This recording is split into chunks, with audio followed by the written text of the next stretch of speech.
Hello guys, in this video, I will show you how to watch local channels on YouTube TV without needing a cable subscription.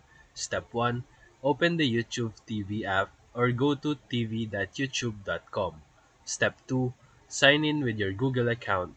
Step 3. Allow location access so YouTube TV can detect your area. Step 4. Once set up, you will automatically get local ABS, CBS, Fox, NBC, and many more. Step 5. Browse the live tab to see what local channels are currently airing. Step 6. Use the DVR feature to record upcoming local shows or news. And that's it.